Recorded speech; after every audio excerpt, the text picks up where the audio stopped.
Alright everybody, hello and welcome as always. I am Sean, this is In The Mix, episode 132 of our Isle of Man series. Another day, another episode, another trip out to the Isle of Man. And it's a big one today. Not only do we have a huge away trip to Anfield, we've also got our very first Europa League fixture. We're going to jump straight in. I've got a whole bunch of stuff I want to take you guys through in real time.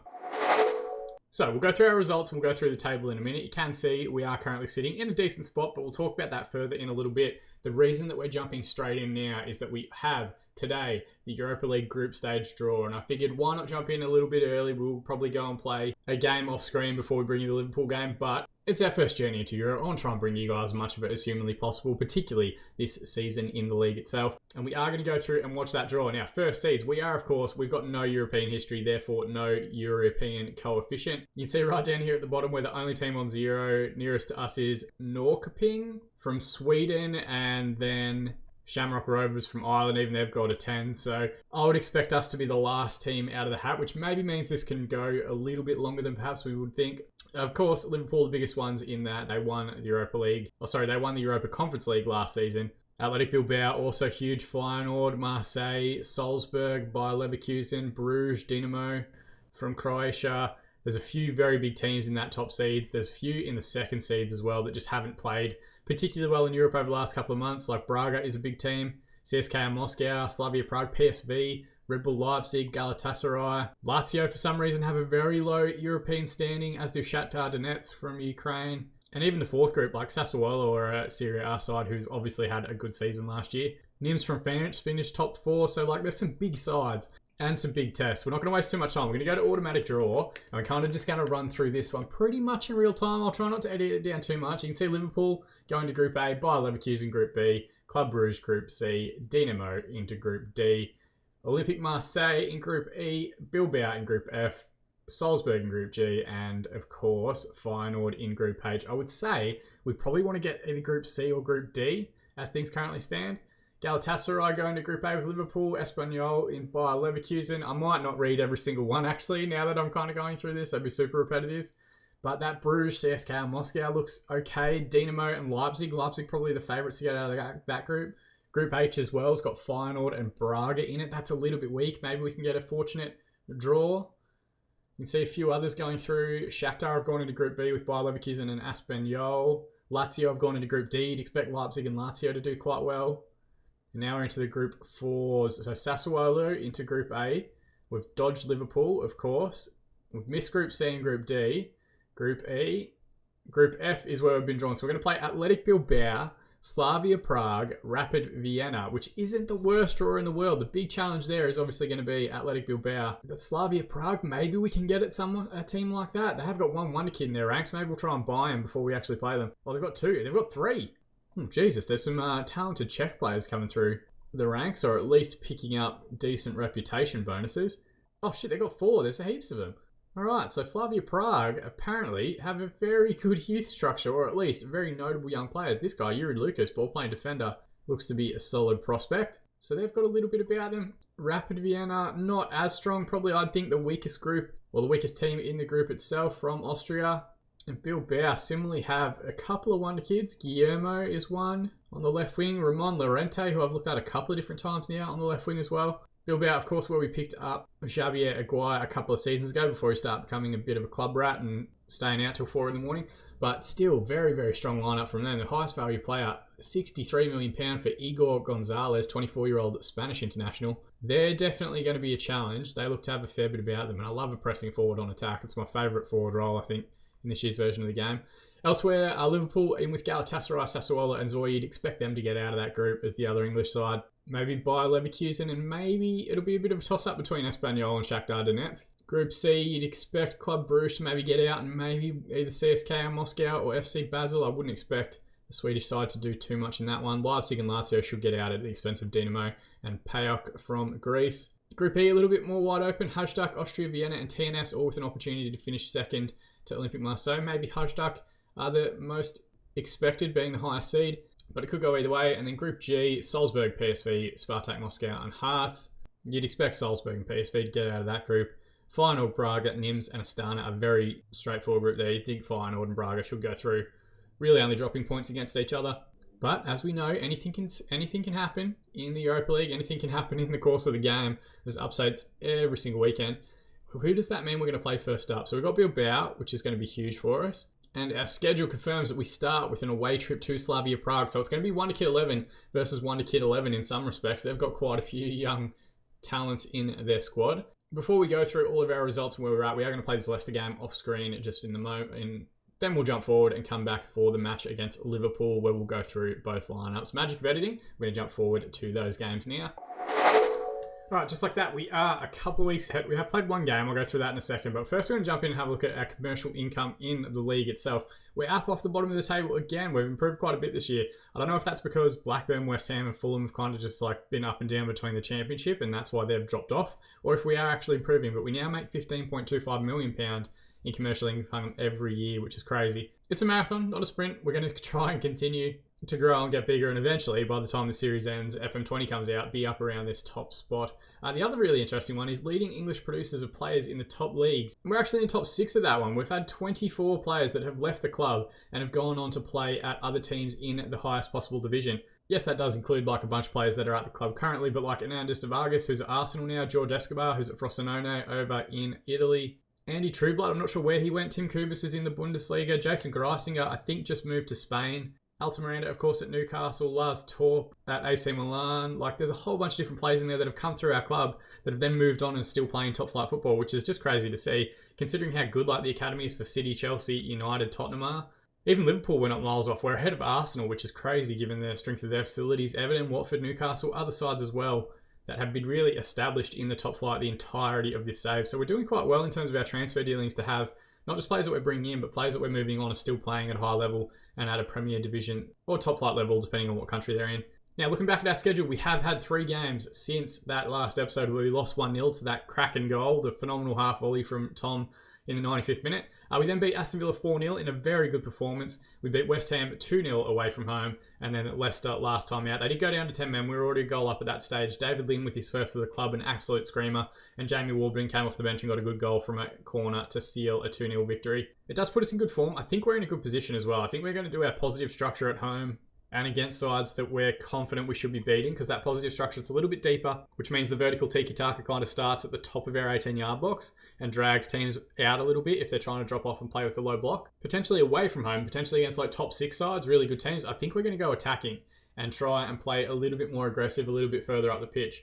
You would think they're going to try and attack against us similarly, so there will be a bit more space for us to actually exploit in that manner. So for that reason, we're going to have a go at our attacking structure against Liverpool today. If it doesn't go well, I reserve the right to change my mind. And then we'll reevaluate for the game against Slavia Prague in the Europa League. I think we might go back to positive for that one, given that they are a good international side, but, you know, a side that I think we could potentially be beating and could go after a little bit. Looking at both the teams, of course, we know it's a very strong Liverpool side. We've played them previously and they played like a 4-4-2. It is still Andre Villas-Boas's side. They're using a 4-3-3, it looks like, this year. They've got a couple of new faces. Diadario is one that we kept an eye on for ages. 27-year-old Italian. It was way back in, I think we were in like the Championship maybe, where we were initially looking at picking him up from Newcastle. Didn't work out in the end. He was happy playing Premier Division football, which I guess makes sense, and he's been at Liverpool now for a couple of seasons. They've also got over at left back Maurice Siem, who we tried to bring in a few different times for Vitesse Arnhem. It just came his transfer too early in the save for us. We didn't have £33 million to spend. We definitely couldn't get anywhere near the £125,000 a week they're paying him. We still can't really get anywhere near that. But he moved from being like an elite level wonder kid to being a very, very good left back and central defensive option. No surprise, he's doing quite well. Ronald Payers, I think they bought this season. They did. They picked him up from Everton. He's made the weird cross. Oh, actually, no, I take that back. They bought him from Manchester City, who weren't using him anyway. They brought him across from Colombia. He went out on loan at Villarreal. He went on loan last season at Everton and now makes a permanent jump to Liverpool. I thought for a split second he might have made like a crosstown move in Liverpool, moved across Stanley Park, but it doesn't look like that's happened. And then I talk about him every time, but Henry Blaze, I think he's the best winger I've ever seen in Football Manager. He's just got all the key traits you could want from a wide player.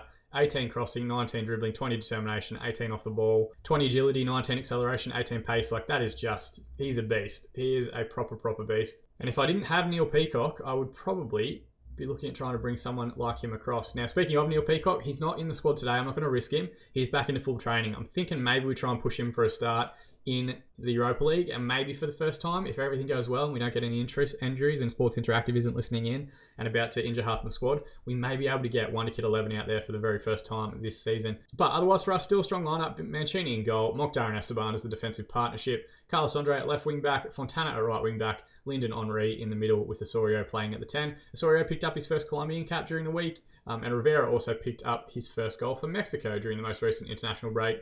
Blore will play on the left-hand side with Ortiz out with a bit of a knock, and Winter will play over on the right. Passionately, we're going to say, I know we're underdogs here, and everyone's responding positively. I'm going to assertively tell the defence that I've got faith in them as well. If we can keep a clean sheet, I put us in a good position, but as we know, the likes of Blaze and Rubido, like if they get space in behind, we're going to be in some trouble. First highlight, though, starts with us. Fontana with the ball.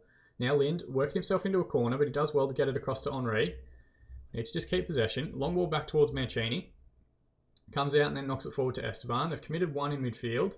Can we try and drag a few more men across? Now ball out left to Elliot Blore, who's done well so far early part of the season. Falls to Rivera, and he manages to turn two defenders somehow and smack home his 5th goal of the season. We might be onto something here. I'm not going to say we're going to figure it out because it's only the 5th game of the league season, but we might be onto something in terms of going attacking away from these bigger sides.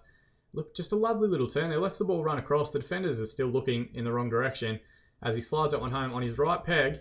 Keep that in mind if he does score again. He's left-footed naturally, but a good right-footed finish. There is a corner to be taken here. It's going to be Blaze to whip it in. Looks towards back post. It's flicked on, and Valdo rifles that one home, so the lead didn't last long. And to be fair, it was a very good finish. I'm not sure if that was an assist from Ronald Paez. It's giving him credit in the commentary. If it's a flick-on header to back post, he's a genius. I don't know how he's seen that behind him. He has. He's faced the wrong direction, knocked it down, and Valdo makes absolutely no mistake. Didn't have a whole lot to aim at. The defensive line wasn't terrible, but just rifles that one home.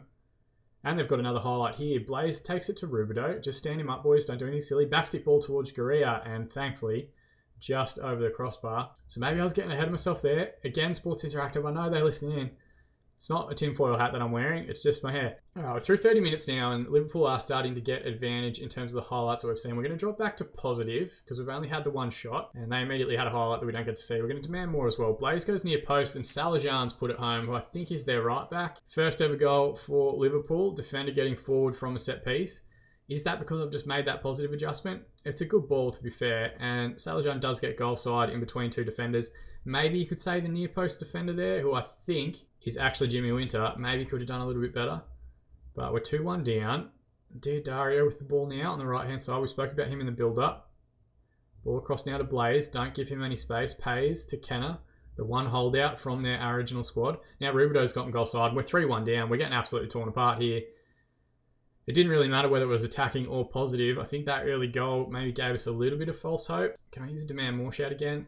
You can see here, they just work the triangle quite nicely, get this free man in midfield, and then once Valdo has the ball, Gurria plays that nice little reverse pass, and Rubido just tears away from Mokhtar there, beats him for pace, and the finish, he doesn't overcomplicate it, just belts the living shit out of it past the on-rushing Mancini. And this stat line is not impressive at all, but at least if we make it to half-time, just as I've said that, they've got another throw-in. Di Dario with the ball now, wide right area, Blore, back to Blaze.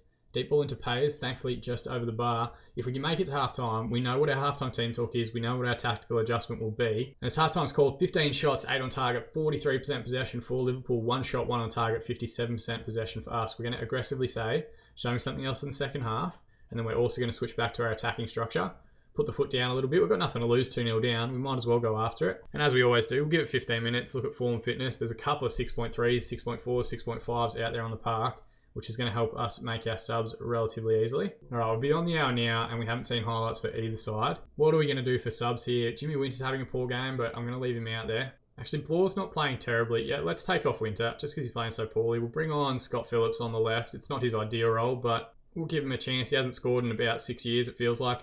Fontana struggling. We'll bring on Sela Hatin Berber, who you guys I don't think have seen yet in any of the episodes we've played. We signed him last year, and then I of course forgot that he played for Fenerbahce and Hamburger in the same year, so he's going to make his debut. Young Turkish fullback, and then screw it, let's risk it to get the biscuit. We might potentially go down to 10 men if anything happens, but we'll make all 3 subs. Lua Barbosa coming on for Osorio, who is struggling a little bit. Passionately we'll say, I have faith in you, get out there, make a difference. And then let's also use Old Faithful, get creative shout after an hour. Usually does the trick. They've got a throw in now on the left-hand side, pretty much immediately after I made that shout. Gurria now to CM. We spoke about him in the build-up. He's getting forward. Blore does very well to recover possession. Now Stella Hatin. First we've seen from him. Ball into Esteban. Now Henri looks for the switch out towards Phillips. It had a lot of men to beat, and it's cut out well by Dario.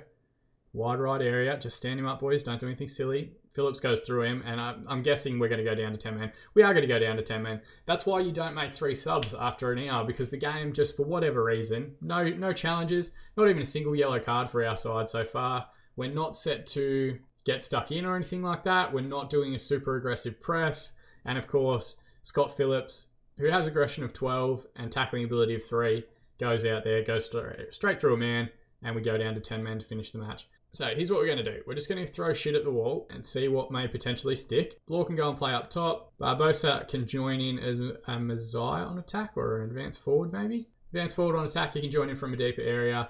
And we're going to stay really narrow. Screw it. What's the worst that could happen? We go down 4-1, 5-1, 6-1. Fuck this game some days. Rubido, Valdo, out to CM, Gurria. They're just looking to pass the ball around us at the minute. Maybe dropping that extra man back hasn't helped us in the wide areas, but Dario with the ball now. Paez, Valdo, we've overcommitted in the middle, boys. You've got to get over this right-hand side. CM, wide left area.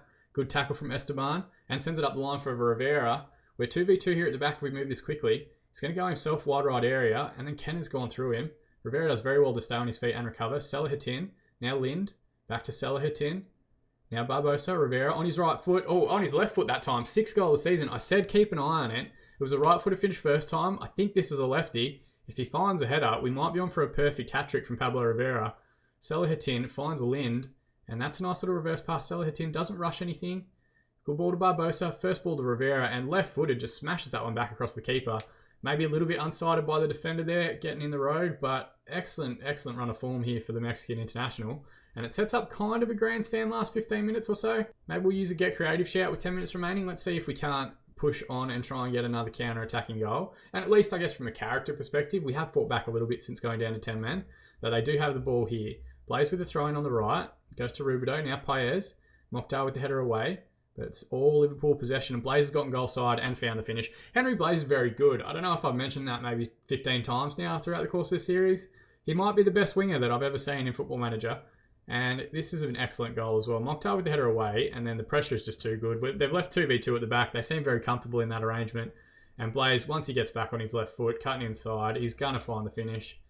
He might be the sort of player where if we ever get like a £100 million, £200 million, £300 million, he will be the first player I think I go after in the game. So in the end, a 4-2 defeat, finishing with 10 men, 29 shots, 17 on target, 46% possession, 3-2 and 54 for us.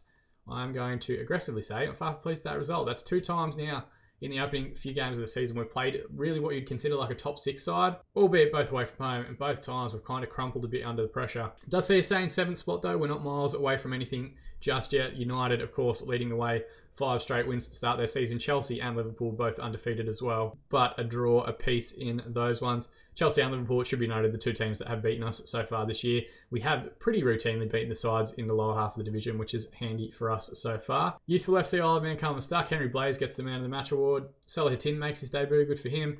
Phillips, let's just go and fine him a day's wages because that was so stupid. David Lynn tells the press that I slammed them. Yeah, fair enough, I did. I can't deny it. But now what are we actually going to do? We're going to adjust here. Jimmy Winter has not had a great spell of form, so we're going to bring on Peacock. And Elliot Blore will probably drop out for Ortiz as well. We'll get both Blore and Winter on the bench. Scott Phillips, like I'm done with, he can drop out of the squad for a bit. And that effectively gives us Wonder Kid 11 from start to finish. 11 players out there, and we've got another 2 Wonder Kids on the bench if we need to bring them on, but I think that's going to set us up very nicely to go against the couple of Wonder Kids that Slavia Prague have. I'm going to use a rest day. We're going to give 1 day rest before we make the travel across to Prague, but magic editing, we're going to jump forward and look at the 2 lineups for that match now.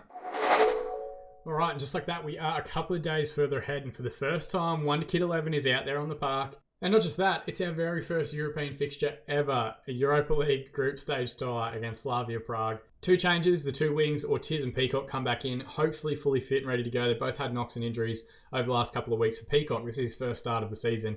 It will be unlikely that they both get through 90 minutes, so I will expect Winter and Blore to appear at some point in the second half. And worth noting, Rivera has started the season tremendously well. He did struggle to find his feet last year, but already got 6 goals in the opening 5 games of the season. A phenomenal return from the young man. And his first international goal as well. He's really starting to hit his straps a little bit and become a proper player for us. Slavia Prague, very interesting lineup and side. I meant to it previously, but they got 4 wonder kids. Only one is playing, Zic, and 2 are playing, Lucas and Zic, and they've got Vrabek and Kachera on the bench. Zic is their leading assist maker for the season. He's usually number 10. They're using him as a left winger today, by the looks of things. 3-star current ability, 4-star potential. He looks solid, not super spectacular though. And then Lucas was the other one. He looks a little bit more special. Ball playing defender on defend, 3-star current ability, 5-star potential. He's the sort of player that we might keep an eye on sneakily if he plays well against us today, but hopefully not too well. We don't want to go overboard, but only £2 million value. Has he got a release clause? 15.5. He might be the sort of player that we could jump in and pick up in January if we needed to. Other players, Archer Prete is their highest average rated player for the season, a 30-year-old Argentine striker, 3-star current ability and potentially looks solid. Not spectacular. He's had quite the career. Started at De Belgrano over in Argentina. Then was at San Lorenzo, Mainz, Arsenal, Rennes, Montpellier, Dortmund, Galatasaray, and now Slavia Prague. He's a bit of a journeyman, actually. There's a period here where it looked like he was at pretty much a different club every 2 years, which is crazy. And Statsny is their right winger and their captain, and also leading the assist charts for them this season. But just 1 assist, which is interesting. Oh no, I guess we're looking at Continental, which is 4 assists he's got. We'll have to get used to that as we get used to being in Europe again. Passionately, assertively, we're just going to tell the team, go out there and enjoy themselves tonight. I don't want to invite too much pressure. And to be honest, a lot of these European fixtures are a bit of an unknown for us. I would think most of these sides, like Slavia Prague, are kind of lower end Premier League teams. And we're already beating sides at that level, but everyone's reputation is going to look at us as being the underdog. Our European coefficient looks at us being the underdog. And Slavia have a corner here. Archer Prete with the ball straight at Mancini, thankfully.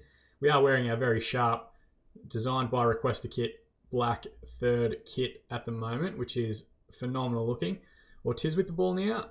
Might look to send it over the channel. He does now to Rivera. He's got a man in the middle joining in Osorio. Instead he goes himself. I guess he's a striker in form, having scored quite a few. And it was a good save from the keeper out for the corner. Ortiz is going to get his first involvement from the corner. Works it short with Peacock. Back to Henri at the top of the box. Now back across to Carlos Andre, and the highlight comes to an end. I'm not sure why you showed us that highlight, if it was just going to lead to nothing. Throughout these Europa League fixtures here, we're also going to keep an eye on, just a sneaky eye on this game with Vienna versus Bilbao, the other 2 teams in our group. Just like that, we're through 30 minutes. We need to get creative, see if we can't try and press home an advantage and get a goal before half-time. Stasny's just won the ball back from Elmedi Mokhtar, and Carlos Andre's trying to do doggies to win it back. And then Zic, I said there wasn't much about him, but he's the other wonder kid on that side. It is a phenomenal strike. We'll check this one out in 3 dimensions. I think maybe Mancini got a little bit on it before it hit the crossbar. And it's Elmedi Mokhtar loses possession in a bad area, and we get punished. Statsny, very good ball to the edge of the area. And again, the half volley. We're just conceding from a lot of half volleys this season. Is that a special training regime I need to go through? Great strike, though, to be fair to him. Just tried to get it on target. Clips the underside of the bar on its way through. And we're on positive now, but maybe second half we go a little bit more attacking and pull the rocket out again. It's not great. Oh, hang on. We do have a corner here. Ortiz goes back stick. It's flicked on. Osorio will recover. Tries to get the cross in, but it's shut down well. Mokhtar has a chance at redemption. Plays it across to Henri. Mokhtar again. Now Lind. What can we work side to side here? Just exchanging passes between the midfield 2 at the base. Henri, now Lind. Now Mokhtar. Now work it out to the left. Carlos Andre's moved forward. And he's got members around him if he can get the ball back in. Squares it up to Henri. Back to Andre again. Looks to try and find a cutting pass. Can he wrap his foot around and get this one back stick? Looks towards Peacock, and Peacock in his first start for the season. He was the best young player at the World Cup during the most recent off-season. We haven't seen him yet so far this year. And to be fair, Jimmy Winter has struggled on that right-hand side. Maybe getting him back in the team is going to see us go on a good little run of form. Carlos Andre does very, very well. Doesn't rush anything, finds the right ball, swings it back post. Defence can do nothing about it. Keeper can't come and claim, and Peacock side foots that home with his left peg as well. Nice little half volley from the winger. All right, we are going to say, I'm happy with the performance so far. Keep it up, but let's also put the foot down. Let's go attacking. Why not? There wasn't too much we saw from Slavia Prague. Their goal came from really an error and a phenomenal finish. But let's see if we can't turn the screws a little bit in the second half and really go after it. Ball here again. Lind and Henri just happy to exchange passes between the 2 of them. Really, that vertical tiki-taka, we just tend to play around with it at the back until they overcommit. Peacock backstick ball towards Ortiz. He scored one. He's assisted the other. First goal of the season for Larry Ortiz in his return to fitness as well. Peacock, you are an absolute star, and I should probably... Actually, I already did. I gave him a new contract. He's on 80k a week now, which is the biggest contract we've ever given anyone. And this is why, just that delivery, backstick, no one gets anywhere near it. Ortiz peels off the shoulder. Gets, I think, in behind the defender, who doesn't jump very well, and powers the header home far post for a 2-1 advantage. Bilbao still drawing with Vienna. I would expect Bilbao to get a good result, though, even though they are playing away from home.